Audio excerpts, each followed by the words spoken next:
Hello, good morning, नमस्कार, सत श्री अकाल, अस्सलाम वालेकुम।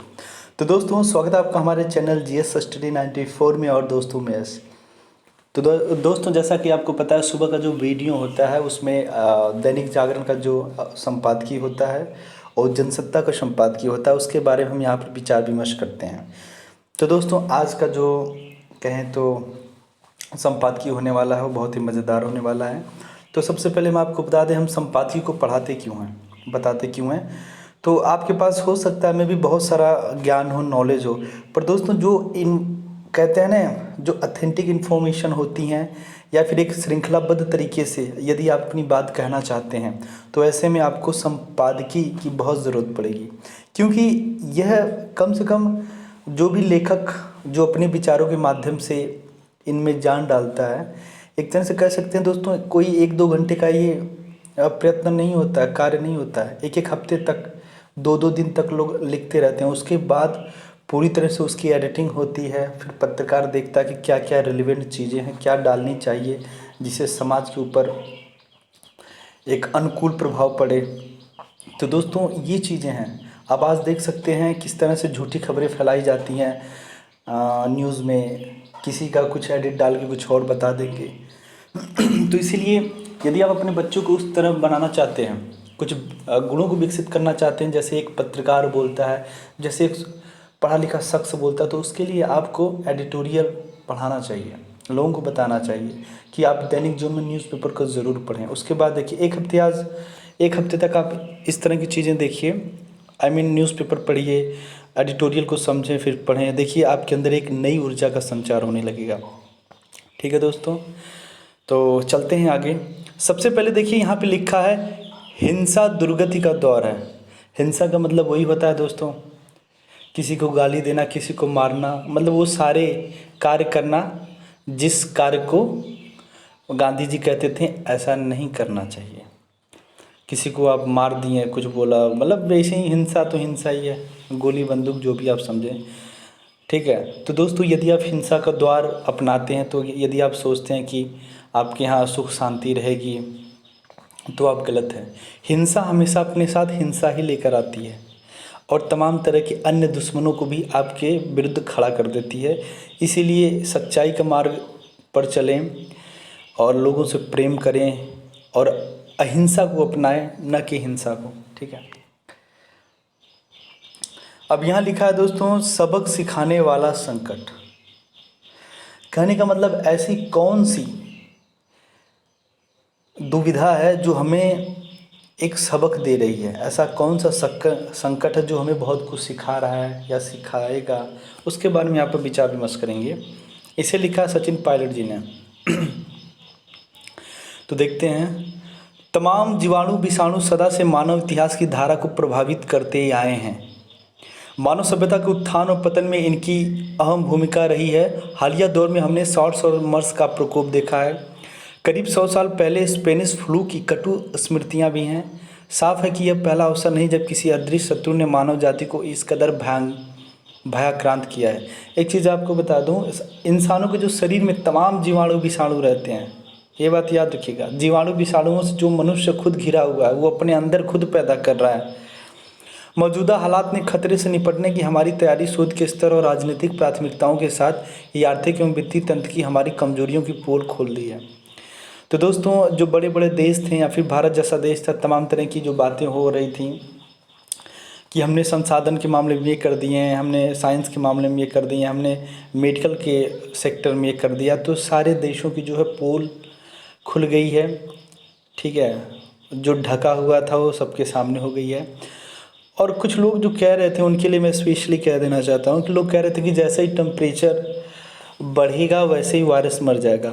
तो sir, for your kind information, आप लोग पढ़े लिखे हैं, आप लोगों को पता होना चाहिए कि वायरस को अगर एक बोतल में बंद करके रख दिया जाए ना, तो 100 साल बाद भी अगर आप खोलेंगे, जैसे किसी सजीव बॉडी को पाएगा, उसके बाद वो एक्टिवेट हो जाएगा। तो कम से कम इस तरह की धारणा अगर कोई रख रहा है तो उसे आप समझाएं कि यदि अब जो है, अब आपका जो कोरोना वायरस आ गया, जिसे आप SOV क्या बोलते हैं, SARS-CoV-2, तो वो अब ख़त्म होने वाला नहीं है जब तक उसका वैक्सीन ना बनाया जाए, ठीक है। और सबसे बड़ी जो भलाई है दोस्तों, एक इंसान के दूसरे इंसान के जो संक्रामक व्यक्ति है उसके संपर्क में न जाए, अन्यथा आपको इसका बड़ा खामियाजा और आपके परिवार को, समाज को भुगतना पड़ सकता है। भारत का स्वास्थ्य बजट जीडीपी के 1.5% से कम बना हुआ है। वर्ष 2009-10 में प्रति व्यक्ति स्वास्थ्य पर सरकारी खर्च 621 रुपये था, जो 2017-18 में बढ़कर भले ही 1657 रुपये हो गया, लेकिन यह अभी भी बहुत कम है। 30 पर भारत के इस बजट का मामूली हिस्सा ही संक्रामक रोगों से निपटने में खर्च होता है, जबकि देश में 70% मरीज इन्हीं बीमारियों से मरते हैं। स्वास्थ्य के लिए पर्याप्त वित्तीय संसाधन न दिए जाने का ही नतीजा है कि देश में स्वास्थ्य ढांचा इतना लचर है कि कुछ आंकड़ों से यह तस्वीर और स्पष्ट होती है। तो एक चीज़ कंफर्म करें हम आपको, देखिए जब हम संपादकीय का विश्लेषण करें, अध्ययन करें, तो आपको दोनों पक्ष को रखना होगा, किसी एक पक्ष को लेकर नहीं चलना है, क्योंकि हम वी आर स्टूडेंट एंड हम लोग एक एग्ज़ाम या फिर एक अच्छे वक्ता बनना चाहते हैं। तो हमारा जो उद्देश्य होना चाहिए कि दोस्तों हमारे बातों से, हमारी सोच से किसी को भी दुख ना हो। हम चीज़ों की जो स्थिति है कि इससे एडवांटेज का डिसएडवांटेज क्या है, ठीक है, उसकी अनुकूल और जो प्रतिकूल की दोनों क्रियाएं हैं, भाव है, उसको हम स्पष्ट तरीके से सबके बीच में जाहिर करते हैं, ठीक। तो अब हम बता दें आपको, अगर आप मेडिकल फैसिलिटीज़ की बात करेंगे तो याद होगा वो घटना आपको बिहार का और गोरखपुर उत्तर प्रदेश का, जहाँ पर दोस्तों ऑक्सीजन की कमी से सैकड़ों बच्चे मारे गए थे। उसके बाद सरकार की बहुत ही बड़ी दुर्गति हुई थी और तमाम तरह के विपक्ष के द्वारा प्रश्न भी किए गए थे कि क्या है, मतलब शासन और प्रशासन स्तर पर इतनी बड़ी भूल। पर सबसे बड़ी जो वास्तविकता है कि दोस्तों आज भी हमारे देश में जिस तरह से जीडीपी का बहुत ही कम अंश खर्च किया जाता है इन सेक्टर पे, तो यही वजह है दोस्तों। बुकिंग्स इंडिया के अनुसार प्रति 1000 लोगों पर हमारे अस्पतालों में केवल 0.55 बेड हैं, यानी 1000 लोगों के लिए एक बिस्तर तक नहीं। सोचिए 1000 लोगों पर एक बिस्तर तक नहीं है, कितना संवेदनशील मैटर है ये। जिन 12 राज्यों में देश की 70% से अधिक आबादी रहती है, उनके निराशाजनक आंकड़ों का पड़ताल और बदतर स्थिति दिखती है। इन राज्यों के मानदंड राष्ट्रीय औसत से भी कमज़ोर हैं। इनमें मध्य, उत्तर और पश्चिम भारत के वे राज्य शामिल हैं जहां कोविड-19 के सबसे ज़्यादा मामले सामने आए। जब शहरी ग्रामीण आर्थिक असमानता पर गौर करते हैं तो स्वास्थ्य तंत्र के समक्ष किसी महामारी का संकट और भयावह लगने लगता है। चालू वित्त वर्ष में स्वास्थ्य सुविधाओं के लिए आवंटन बहुत कम है, ऐसे में तत्काल यह आवंटन बढ़ाया जाए। पहले से परस्त भारतीय अर्थव्यवस्था के कई क्षेत्रों पर, ठीक है, कई क्षेत्रों पर कोरोना महामारी और बड़ी आपदा बनकर टूटी है। अंतर्राष्ट्रीय श्रम संगठन ने आशंका जताई कि इसके चलते भारत में असंगठित क्षेत्र के तकरीबन 40 करोड़ कामगार गरीब के दुष्चक्र में फंस जाएंगे। ऐसे में उद्योग जगत को सहारा देने के लिए दीर्घावधिक रणनीति बनाने की दरकार है। तो दोस्तों इस समस्या से पूरा वैश्विक जगत सकते में है, क्योंकि सबसे बड़ा जो समस्या है बेरोजगारी आने वाला है। क्योंकि जिस तरह से तमाम कारोबार कंपनियां ठप सी पड़ गई हैं, उसको नए सिरे से चालू करने के लिए सबसे पहले उसको अपने ही लोगों की छटनी करनी पड़ेगी। क्योंकि छटनी इसलिए करनी पड़ेगी, उसके पास भी वही विकल्प मात्र है, क्योंकि उसके पास आर्थिक रूप से अगर देखें तो उतना पैसा नहीं है।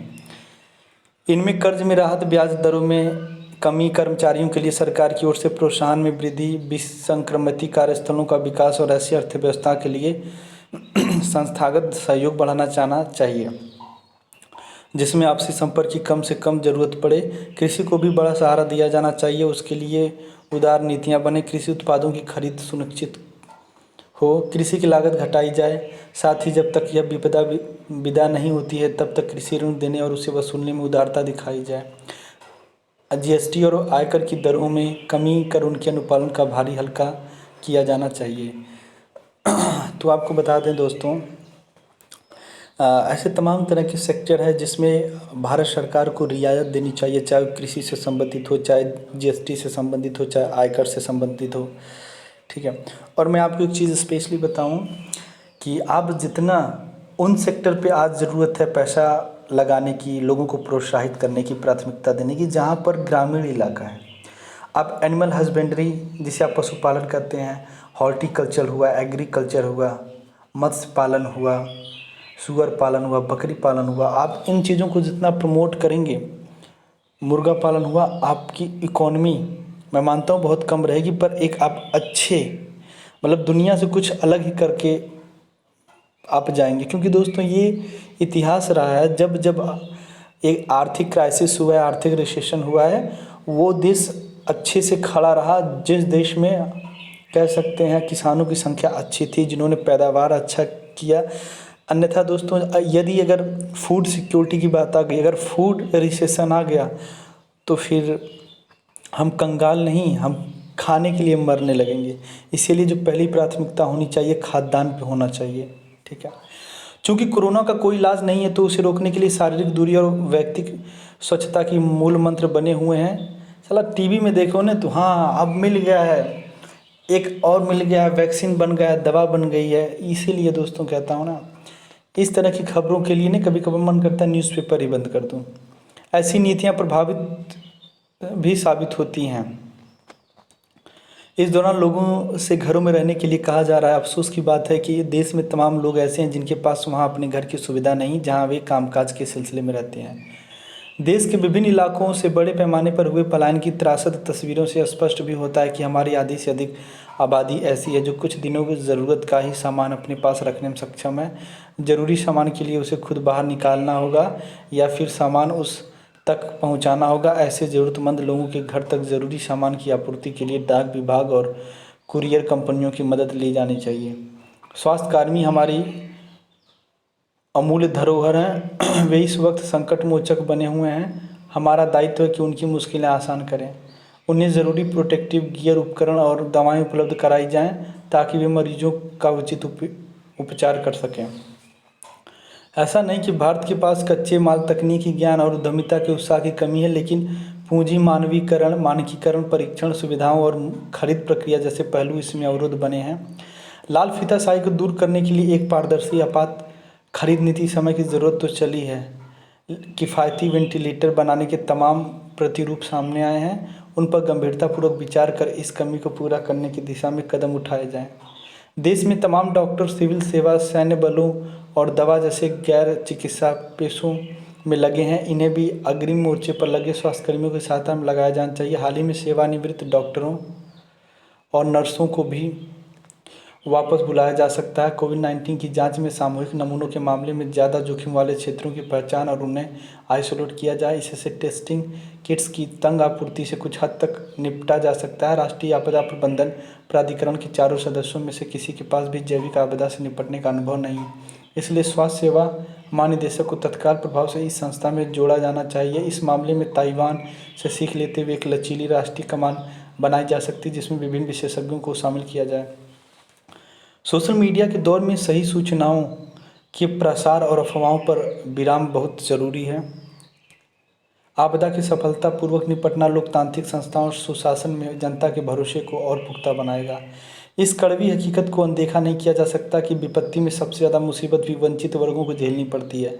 इस चुनौती का एकजुटता से सामना करने में हमें अपनी विविधता में एकता के भाव को बनाए रखना होगा। परस्पर निर्भरता के भाव को समझकर हम अपनी इस शक्ति का बेहतर लाभ उठा सकते हैं। इसलिए इस आपदा से हमें यह सबक अवश्य लेना चाहिए कि भविष्य में ऐसे किसी संकट से बचाव के लिए दीर्घकालिक नीतियाँ और कार्यक्रम बनाए जाएं। यह लड़ाई प्रत्येक व्यक्ति की है और इसका श्रेय भी उन सभी को जाता है जो सामूहिक लक्ष्य की प्राप्ति के लिए बड़े छोटे बड़े त्याग कर अपना दायित्व कर सकें।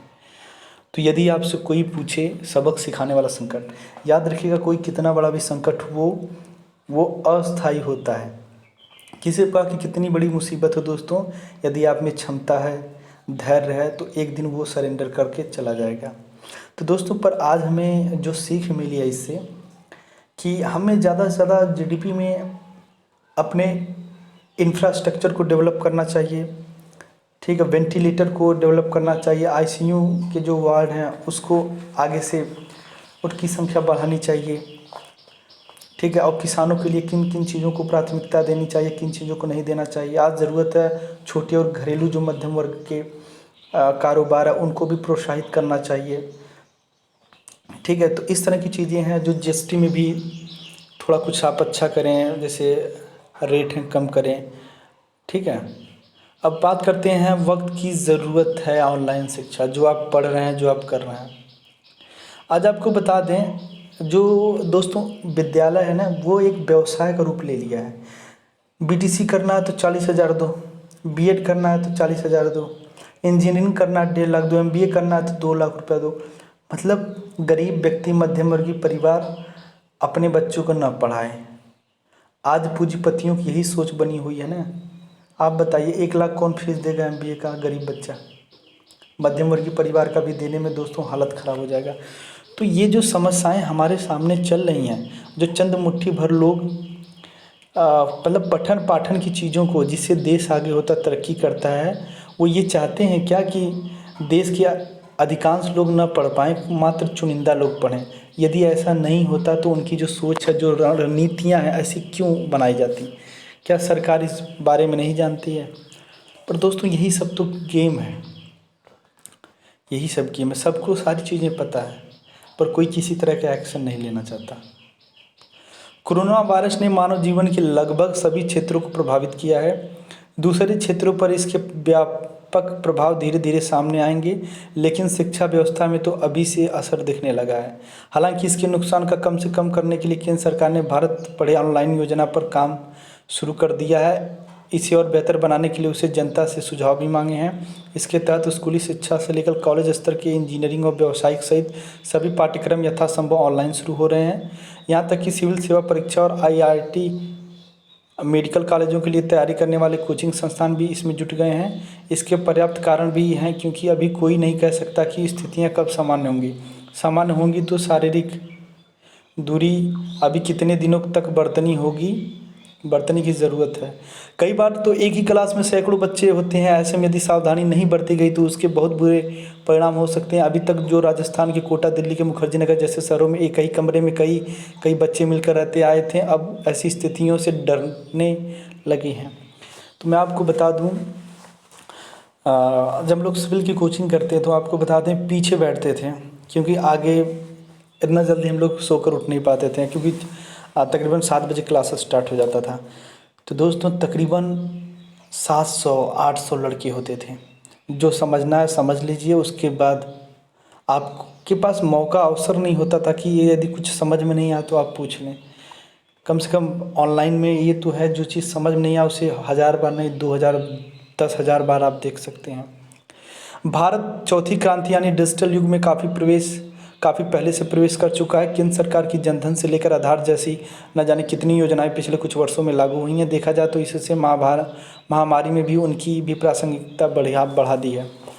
20वीं सदी के अवसान के समय प्रसिद्ध अमेरिकी पत्रिकार टाइम ने कुछ विशेषांक निकाले थे। ऐसे ही एक अंक में उसने भविष्य में जो नौकरियां खत्म होंगी या कम होंगी, उसमें शिक्षकों और शिक्षा संस्थानों की भी शामिल किया था। तब इंटरनेट को आए सिर्फ 5-7 साल ही हुए थे। दुनिया ग्लोबल गांव और विशेषकर सूचनाओं ज्ञान की साक्षी धरोहर के रूप में बढ़ रही थी।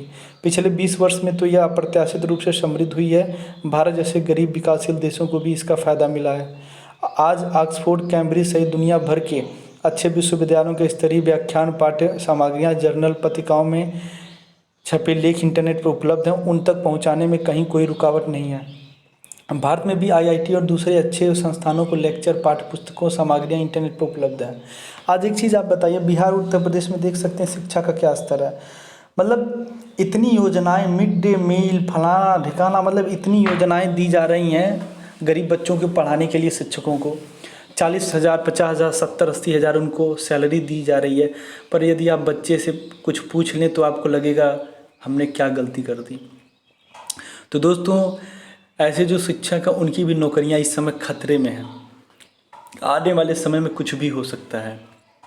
ऐसी स्थिति में ऑनलाइन शिक्षा को प्रोत्साहन देने से विद्यार्थी नए ज्ञान से भी लैस होते रहेंगे। साथ ही हमारे शिक्षकों पर सक्षम अद्यतन न होने और शिक्षकों की कमी के जो आरोप लगते रहे हैं, उसे भी ऐसी शुरुआत दूर कर सकती है। इसके लिए परंपरागत स्कूल ढांचे और शिक्षा मॉडल में भी बदलाव की उतनी ही तेज़ी से ज़रूरत है। हालांकि केंद्र सरकार ने शुरुआत के तौर पर इस वर्ष बजट में लगभग 100 कॉलेजों में ऑनलाइन शिक्षा के बारे में प्रावधान किए हैं। भविष्य में इसकी संख्या और बढ़ानी होगी। जाहिर है, यह कहावत नो नॉलेज विदाउट कॉलेज का अर्थ खाने के कगार पर है। कोरोना से इतर भी देखा जाए तब भी भारत जैसे गरीब देश में ऑनलाइन शिक्षा की ज़रूरत आ गई है, क्योंकि बढ़ती जनसंख्या और जनता की अपेक्षाओं के अनुरूप हमारे पास पर्याप्त स्कूल, कॉलेज उपलब्ध नहीं है। नर्सरी और प्राइमरी कक्षाओं में दाखिले के लिए भी पूरे देश में अफरा तफरी मची रहती है। ऑनलाइन के विकल्प से स्कूलों पर दबाव भी कम होगा और अभिभावकों एवं बच्चों के लिए अपने अपने ढंग से पढ़ने पढ़ाने की स्वतंत्रता भी, यानी स्कूल में दाखिले की अनिवार्यता खत्म हो जाएगी। पश्चिमी देशों में ऐसे प्रयोग दशकों से चल रहे हैं जिन्हें होम स्कूल या घर स्कूल के नाम से जाना जाता है। इनके पाठ्यक्रम काफ़ी लचीले होते हैं। अभिभावक चाहे तो इनमें अपने ढंग से कोई बदलाव कर सकते हैं। दरअसल महत्वपूर्ण पक्ष होता है अच्छी ज्ञान सामग्री, पाठ्यक्रम आदि की सहज उपलब्धता, और यदि ये घर बैठे ही मिल जाए तो अभिभावक बच्चों को अपने ढंग से पढ़ाना चाहें तो किसी को क्यों आपत्ति होनी चाहिए। इसके मद्देनज़र कुछ वैकल्पिक शिक्षा बोर्ड बनाने की ज़रूरत पड़ेगी जिससे बच्चों की अगली कक्षाओं में पढ़ाई करने में कोई परेशानी ना हो। अब सोचिए जो पश्चिमी सभ्यताएं हैं उसमें बहुत पहले से ये सारी चीज़ें स्टार्ट हो गई कि जो छोटे बच्चे हैं उन पर किसी प्रकार का प्रेशर दबाव ना आए, ऐसे में उन्हें घर पर ही रह के पढ़ाया जाता है और माँ बाप के सर्विलांस में। ऑनलाइन लड़के पढ़ते हैं और काफ़ी अच्छा भी करते हैं, क्योंकि दोस्तों आजकल हमारे देश में पठन पाठन के नाम पे जिस तरह से तमाम तरह की गलतियां हो रही हैं। बच्चे जा रहे हैं बस में भर के, देख सकते हैं जैसे मुर्गा मुर्गी नहीं ले जाते हैं वैसे लेकर जा रहे हैं। कहीं कोई दारू पी के गाड़ी चला रहा है तो एक्सीडेंट कर दे रहा है। तो ऐसे में इस तरह की तमाम तरह की समस्याओं पे लगाम लगेगा। ठीक है, जिस तरह से बड़ी बड़ी बिल्डिंग बनवा रहे हैं, फैन का पंखा ले रहे हैं, वाटर का पैसा ले रहे हैं, ठीक, शौचालय का पैसा ले रहे हैं, ऐसे तमाम तरह लाइब्रेरी का पैसा ले रहे हैं। तो इस तरह के कम से कम बोझ से, प्रेशर से अभिभावक बचेंगे। 10वीं 12वीं के बोर्ड जैसी एकल अखिल भारतीय परीक्षाएं आयोजित की जा सकती हैं। ऐसे लचीली व्यवस्था में बच्चों को पढ़ने की स्वतंत्रता के साथ साथ रचनात्मक मालिकता भी बेहतर बनेगी। दुनिया भर में ऐसे शिक्षा के अच्छे परिणाम सामने आए हैं। पर्यावरण की दृष्टि से भी इनके अच्छे नतीजे सामने आए, क्योंकि ऑनलाइन पर निर्भरता से कॉपी किताबें की जरूरत कम होगी। लोग सड़क पर आने जाने की भीड़ से बचेंगे। देश की मातृभाषाओं में सभी विषयों की सामग्री इंटरनेट पर उपलब्ध कराना जरूर एक चुनौती होगी, लेकिन यह असंभव नहीं है। यह देश और पूरे समाज के हित में रहेगा। नई शिक्षा नीति में इसे शामिल किया जाना चाहिए। इतिहास गवाह कि कई बार ऐसे झटकों से दुनिया बदली है, जैसे प्रथम विश्व युद्ध में लाखों लोग मारे गए थे। कल कारखानों में काम करने के लिए सक्षम पुरुष नहीं थे, नतीजतन महिलाओं के काम पर जाने की शुरुआत हुई। रातों रात महिलाओं की वेशभूषा और जाने के तमाम रंग ढंग बदल गए। प्रथम विश्व युद्ध ने अनेक तरह की वैज्ञानिक खोजों को प्रोत्साहित किया। ऐसे परिणाम दूसरे विश्व युद्ध के दौरान सामने आए थे। दुनिया भर में समानता, स्वतंत्रता और परस्पर शांति एवं सहयोग के विचार आए। कहते हैं कि चीनी लिपि में खतरा और चुनौती एक तरह ही लिखा जाता है। कोरोना तो साक्षात चीनी महामारी है, इसका मुकाबला इसे चुनौती मानकर ही किया जा सकता है। तो दोस्तों आज नमस्कार, मिलते हैं नेक्स्ट वीडियो में।